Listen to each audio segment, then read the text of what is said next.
Hello everyone, and welcome to my 2019-2020 LSA senior project, which I chose to do on hunting regulations. For me, hunting has always been an enjoyable pastime that I've got to spend with my family throughout my childhood. And as I've gotten older, I've started to realize the role it plays in a lot of my meals and who I am as a person. Personally, this project was a great way for me to explore my interest while getting into nature and do the things I really like to do, while learning a lot about filming and making a movie. As you'll see in the next film, I have a short film for you and a documentary, which I did, and then I'll go on to tell you a short story, too, that kind of sums up the message I want to get to you through my project.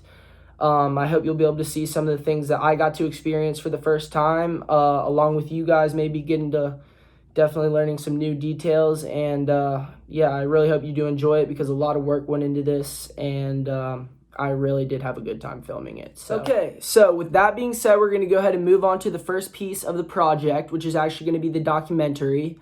I had to travel all the way down to South Carolina to film it. I thought I was going to be able to film it here in Virginia Beach at Back Bay Wildlife Refuge. But unfortunately, although I was aware there was a feral pig population down there, I did not know it was going to be so little that there was going to be basically nothing for you guys to see. So I decided to go ahead and travel with my dad down to South Carolina. Like I said, really immersing myself in nature, doing what I love to do while learning awesome things and bringing you guys along with me. So yeah, with that, you'll be able to see, you'll see in a few seconds, but the real devastation that these hogs are able to do, and why hunting is so important in managing agriculture and business and stuff, because these hogs are they destroy everything. But yeah, besides that, the State Departments do a good job of trying to manage a fine line between decimating a population and creating a healthy balance, obviously. And so because of that, there are certain regulations in southern states like South Carolina and Florida where these hog populations are very high. Like, for example, down there, you are allowed to hunt on baited feeds, whereas in Virginia you could not do that because these hog populations, they realize that they are so destructive that stuff like that is necessary. But yes, enough talking from me. We're going to go ahead and move on to the documentary, and I really do hope you guys enjoy it. Thanks. Social distancing. On the road again. Da, da, da, da, da. On the road again. Part 1 of the documentary. We are on the way. It is Wednesday, the 25th. We are about 2 hours out from our intended destination, Buck and Boar, South Carolina. Yeah, as the coronavirus pandemic continues to grow, nothing more like social distancing than putting yourself out in the middle of the woods and immersing yourself in nature, hunting some animals and restocking the refrigerator with some meat. Right. So Except for 2 this week. Yep, hoping to get 2, but overall, just hoping to film a good documentary and show you guys really the devastation that these animals can cause. So Turkey? Yep, back over in the field. Oh, cool. So yeah, more to come, but stay tuned. Hola, compañeros. So as you can see, we are here in South Carolina, almost at our intended destination, where most boar devastation can be seen. But unfortunately, we could not film using the boar that live in Back Bay and Virginia Beach because there are only estimated 9 left, after the game department has tried hunting them down and minimizing them with actually assault rifles and helicopters, because as I'm intending to prove in this video, boars are an invasive species which need to be hunted in order to be controlled. But yes, I am thinking we're going to get some good film. As you can see, we've come to the right place, south of the border. So hasta luego. Okay, so we cannot be more than 10 minutes off the interstate right now. We're driving around, not even at our final destination, and we look off the road, and it looks like there's a singular of boars over there. Fun fact, a singular is a group of boars, which is kind of weird, but if you want to get out quietly, we'll go take a look. Alright, so just get out really quiet.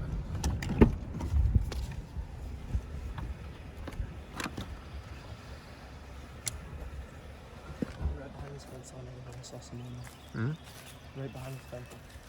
You can see him. Let me see the camera. Oh my god, there they are. Look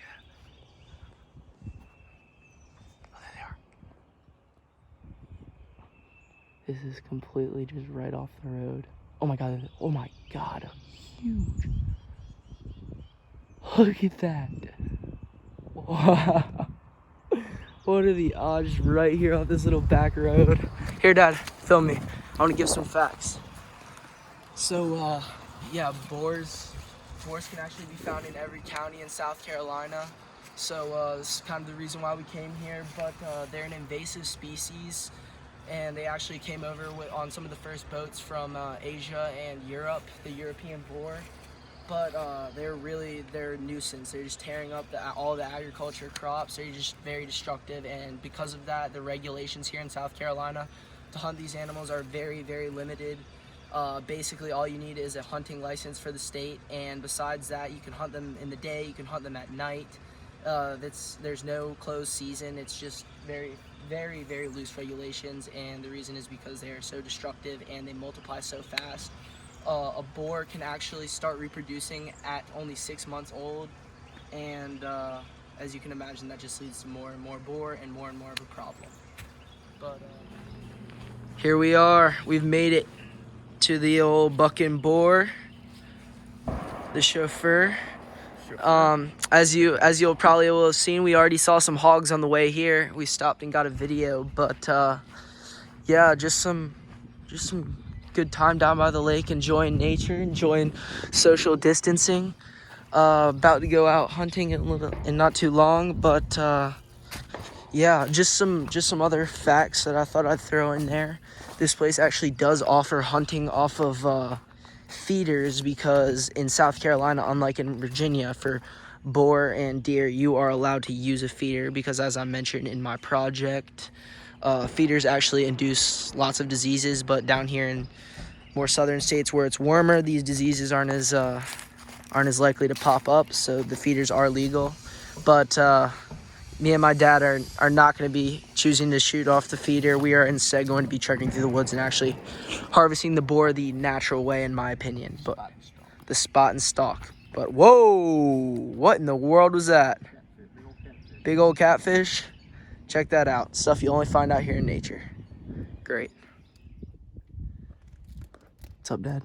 Buddy. First night, they put us up in the stand because unfortunately it was too late to go on a spot and stalk. But up here, we're just gonna take it easy tonight. Just gonna observe. Like I said earlier, we're not gonna hunt from the baited feeder, even though it's 100% legal here in South Carolina. We are going to refrain, so tomorrow we should have an adventurous day through the woods. But this will give us a good opportunity to definitely get probably some cool shots of the boars, because as you will see likely tonight, it is not even hunt at this rate. It is just a shoot. And actually over here, that is a pen, another method that they use to manage the boar populations. And what they'll actually do is they'll catch the babies and castrate them so that less boars can actually be reproducing. And that's just one of the many ways that that southern states like South Carolina is attempting to decrease the boar population from increasing. All right, well. Control the population. Control the population. What are you even eating? What? Nice. Cheetos. It's just the beginning. Here comes the first 4 hogs. And yet again, on bait, but tonight we are just observing. Is that right, Dad? No shots tonight. That is correct. We are gonna wait until tomorrow when the hoggies are not eating dinner. Of course, again, nothing wrong with this, because in this situation, the State Department has decided that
Wow.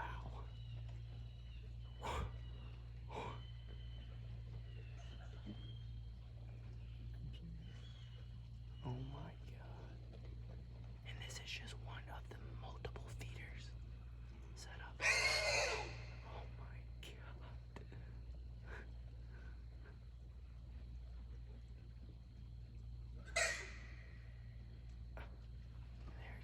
They're coming. They are coming. Okay, I think that concludes the segment. I think I have proven my point that there are enough to go around. Look at this.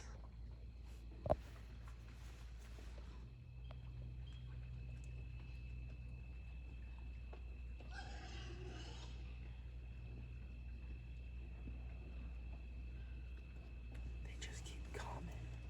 There's a big one on the right. Look at the big one on the right. Where's that?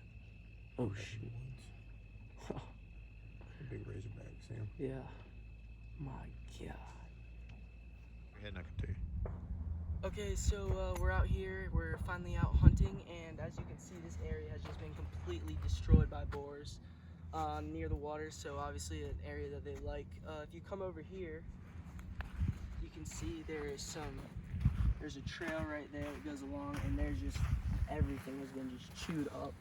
The devastation is extremely obvious, and I mean we're talking right here underneath of a tree stand where people are actively hunting. So this is like, the boars know what's going on, that they are just destructive, and this is exactly the reason why in some cases hunting to this extent is necessary. If you look over here, just look at all the damage that's been done. It's mad. Rooted up everything, footprints everywhere.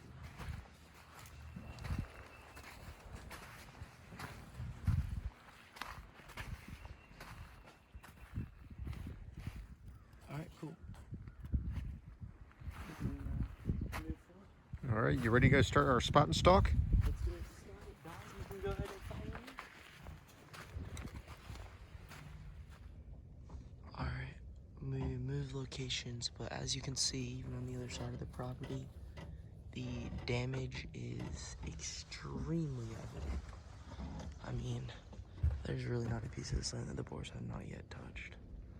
But yeah, you can just see where they've been wallowing all through that stuff. Crazy.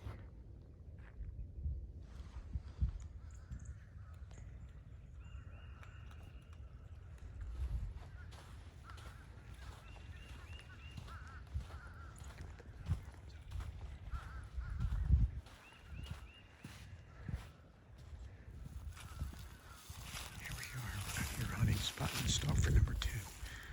We have 2 pigs, or hogs that are pinned. The reason that they're pinned is what they'll do is they'll castrate these 2 baby piglets and keep them from breeding with others. Their females release them with their males. Boars, then what they'll do is castrate and then release.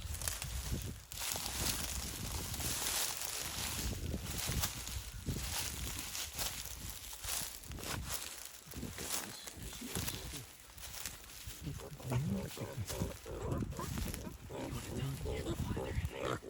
They get in. Hey, Dad, he's gonna tell the camera what happened to the pigs. Can you tell? Huh? Can you tell all my viewers? Oh yeah, we're gonna castrate them. We're gonna Cut the nuts. so they can't reproduce because they reproduce way too quickly. And the meat's much better. Oh yeah, and they grow a lot And faster. it looks tastier. Did you The meat tastes a lot better. meat tastes a lot better. Alright, this is it. We're gonna go. See the one over But there? they'll be back out in the The field. one right there somebody cut. He's already cut. The one in the back somebody cut. So in probably 8 months he go gain probably 200 pounds.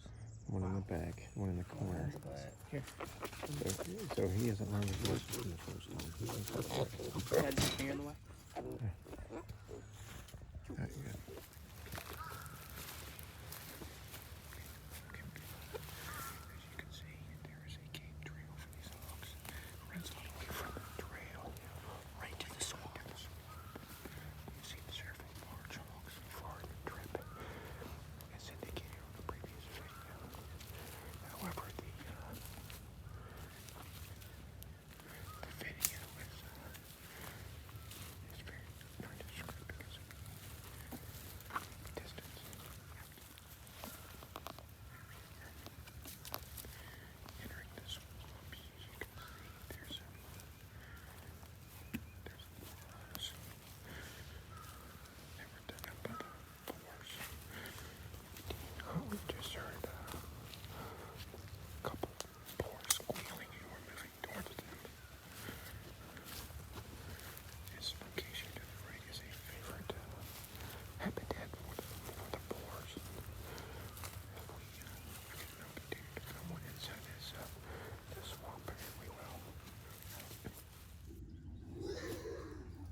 Okay, so the hunt is complete. As you can see, we have this animal here. I know this is sad to some people, but he will go to good use. We will eat every part of him, and as you can tell, a very healthy animal.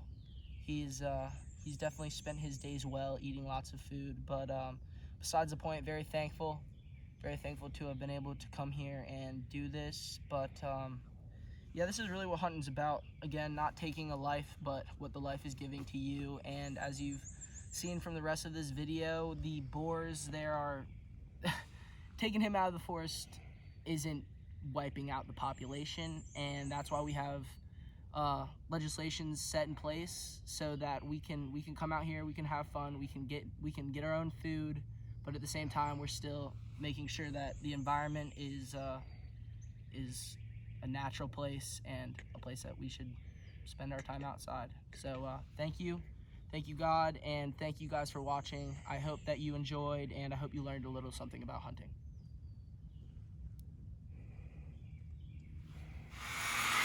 All right, so the hunt is over, but it is now time to reap the reward. As you can see here, oh yeah, that's looking great. Harvesting your own meat is much more rewarding, and in the fact as the pandemic spreads and grocery stores are limiting the number of meat you can get, I can assure you from this boar, we have gotten much more meat than you are allowed to take out of the grocery store. I think they're down to like a pack now. No, but it's insane. As you can see, that cooler is massive, and they are still just cutting away some delicious ribs. Oh yeah, it's a good time. It is a good time. Beautiful night too. Gotta love it. Welcome back. I hope you guys enjoyed my documentary and maybe got to even see hunting from a different perspective. Now, moving on to my next part of the project, which is actually a short film I filmed based on a true story that happened here in Virginia. With someone on the Virginia Department of Game and Inland Fisheries. He was a member of their board, which they have. As I mentioned, every year the State Department goes and sets new regulations, which is specifically down to the last detail, go to meet the requirements that state needs, whatever laws they need to have, certain regulations, if they need more hunting, less hunting, they got it down to the wire, which I go to explain a little bit more in my paper. But in this next part of the project, I want to show a little bit of the other view. I showed more towards how much I love hunting and the benefits of hunting. Now I want to show a little bit how too much hunting can actually be destructive, because what first got me interested in my project and for being hunting regulations as my topic was that a lot of sources of media, for example, organizations like PETA, paint this picture that hunters are murderers and that it's unethical. But in truth be, it's really getting out there in the wilderness, in the animal's natural environment, and harvesting it the natural way. I mean, animals could be raised in small factories, never know anything of a good life, but these animals are healthy. They're out there, and honestly, if there weren't hunters out there, there might be too many of them, and in that case, it's good for no one, the animal or humans. But yeah, in this next piece of my project, I go to tell the story of a man who was on the Virginia Department of Game and Inland Fisheries board, and he was actually caught hunting without a license. I'm not going to mention any names for privacy's sake, but he was caught hunting without a license, and that's a misdemeanor fine of $500. But as you'll go to see in the movie, there was a confliction with the law, and it ended up not turning out right. And this just goes to show why these laws really are so necessary, and people should be good people. It's easy. I had to do it for my project. My family, my mom's done it. She hasn't been out hunting this year. She got her hunting license. These laws are really easy, and it's just to make sure that hunters are out in a safe environment, and just to keep everything in line with what the department knows, so that these regulations that they're setting are accurate and they actually play a positive role in the environment. So again, enough talking from me. We're gonna go ahead and move on to the onto the based on a true story film, and hope you guys like it.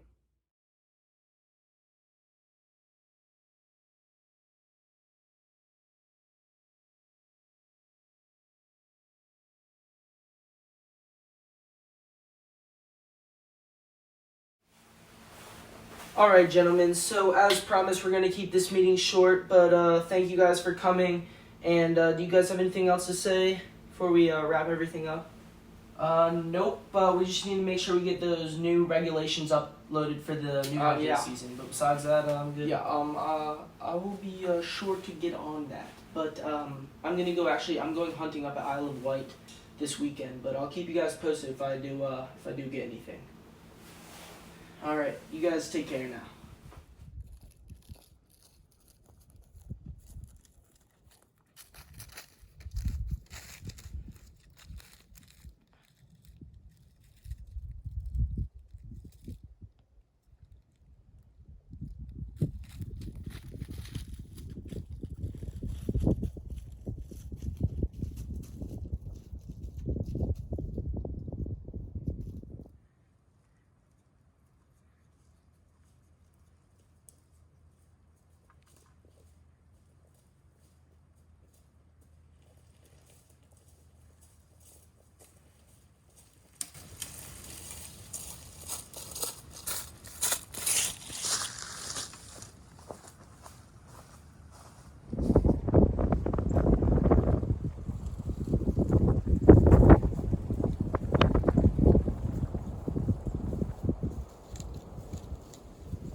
Oh, shoot. What in the... Oh, God.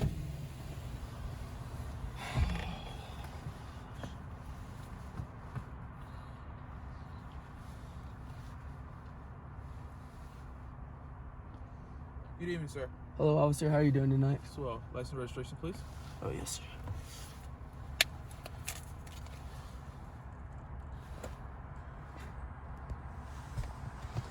Mr. Callis, what Yes, are you sir. doing out here tonight? I was just at a friend's house. At a friend's house? Yes, sir. You're not dressed to be at a friend's house. Where are you coming from? We were out playing in the woods. We were playing hide and seek. So, are you in the woods or at your friend's house? No, sir. I'm on my way home right now from my friend's house. From your friend's house, playing in the woods? Yes, sir. Okay. All right. You look like you were going hunting. Were you going hunting? No, sir. Playing in the woods. No? Yes. Okay.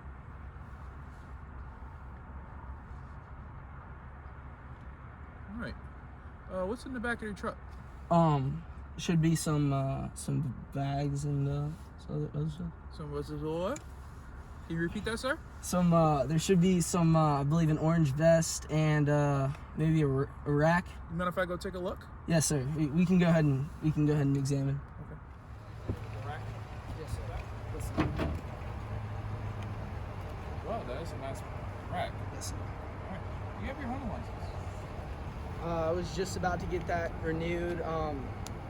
Yeah, I don't know what to tell you. I'm on the Virginia Department of Game and Inland Fisheries, but I'm a member of the board, but really no excuses, officer. I apologize. I don't know if there's anything I can do to talk my way out of this one tonight, but you can take the rack if you'd like it. No? Well, I'll do that, and you'll be able to talk to a judge in about 30 days. That's cool? Yes, sir. Stand by. Yes, sir. Thank you.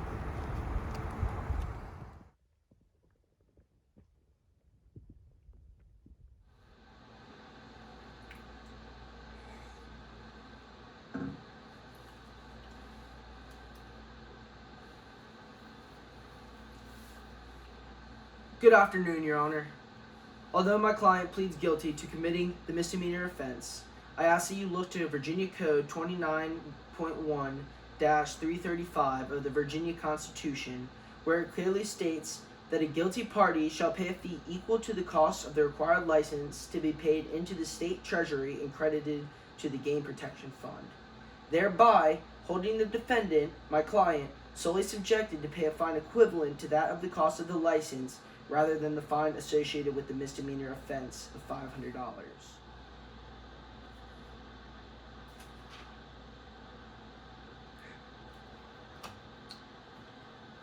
After reviewing the code, I find the defendant guilty of 29.1-335, hunting without a license.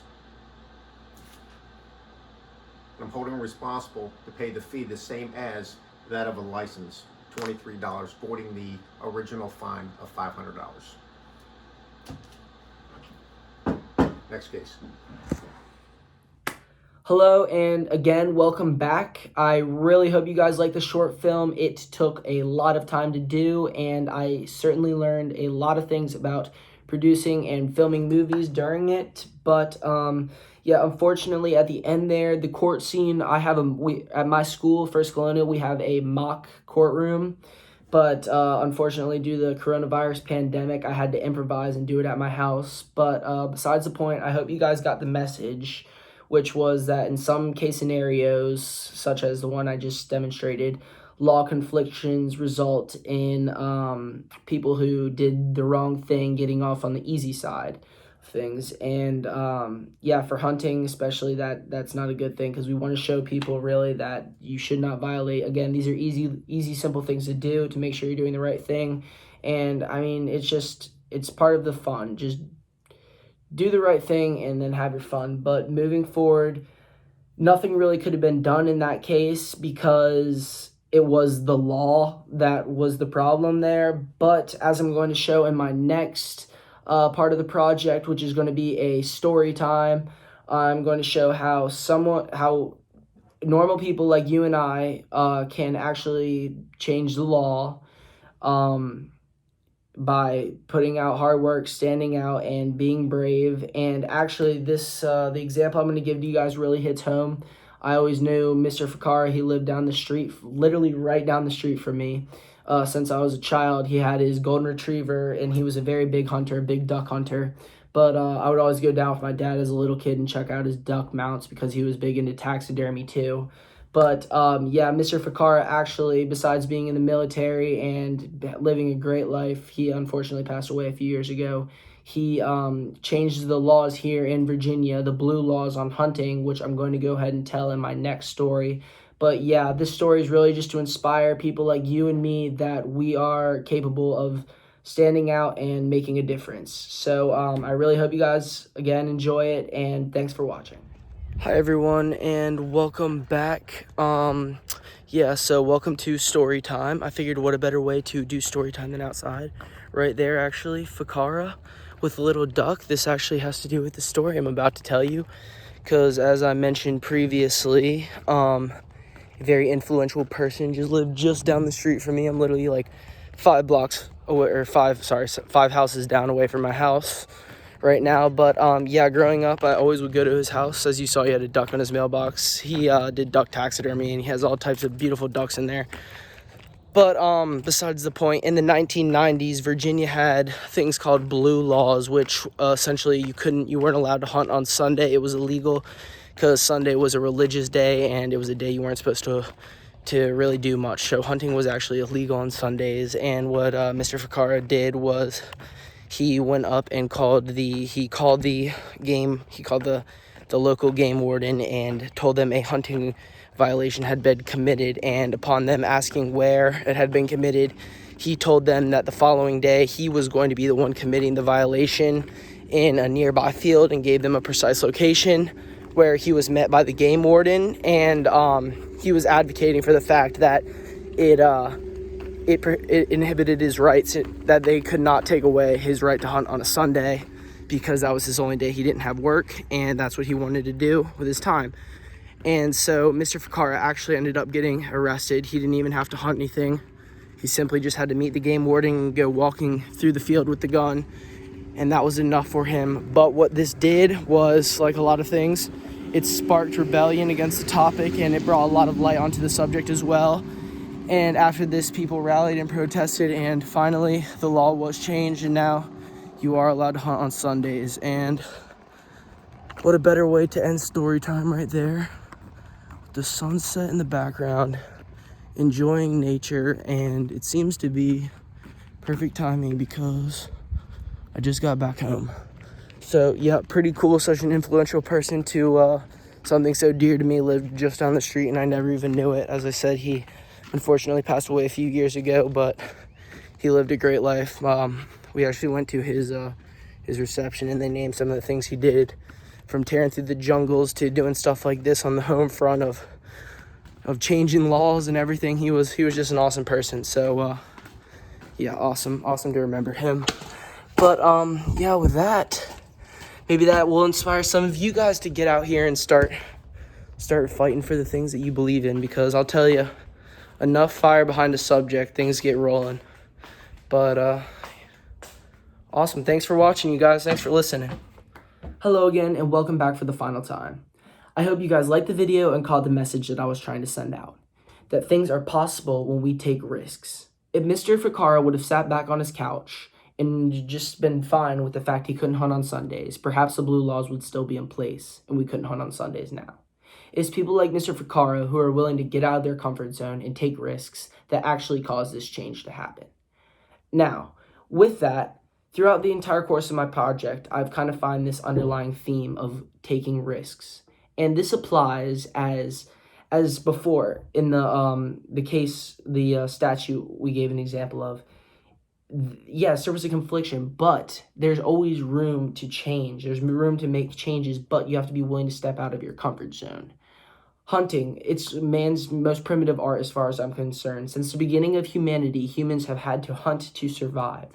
But it is also a dying tradition. Every generation, there are less and less hunters, and therefore more different regulations have to be set. We have to allow baiting now. We have to there's even the possibility of having to start culling, which I go into in my paper, because there's not enough hunters. Hunting is crucial, and it is a dying tradition. With that being said, this also plays into the theme of risk-taking, because it's going to take people whose families aren't taking them hunting. It's going to take people who aren't exposed to hunting. It's going to take people who are not used to having to go harvest their own meat. It's going to take them getting out of their comfort zone, trying something new, and realizing, hey, this isn't so bad. And that's really what I wanted to share within this project. It was not, I have been raised as a hunter, so therefore I want to push my views on everyone else. I want you to experience it, because it's very hard to see the perspective of a hunter unless you experience it from that perspective and see the impact it truthfully plays in my life. Every day for dinner tonight, I had boar that I had harvested actually in part of this movie. Before that, we had elk. Every year we go on a hunt to bring back meat to eat for my family. So this is a big part of my life. And although many people, this doesn't play a role in their life, if they're willing to take a look and at least explore the topic, It brings awareness to it, which is a great cause because, as I've said multiple times, conservation efforts, I mean, hunters play a huge role in the environment in general, donating the most to the conservation efforts and managing game populations. But yeah, overall, I really just wanted through this whole thing just to draw awareness to the cause, and I'm more than happy with what I've done, and yeah, I really hope you guys liked it because as I've said before, I had a great time doing it, and yeah, if you guys have any questions or anything, please leave a comment below, and I'll be checking those, trying to answer questions, keep you guys informed, but also on my Weebly site, www.nickcallislsaweebly.com, you can find a copy of my paper and all of the background information the making of all of this. But yeah, it's just really been a great time. But thank you guys so much for watching, and I really hope you enjoyed. With that note, goodbye and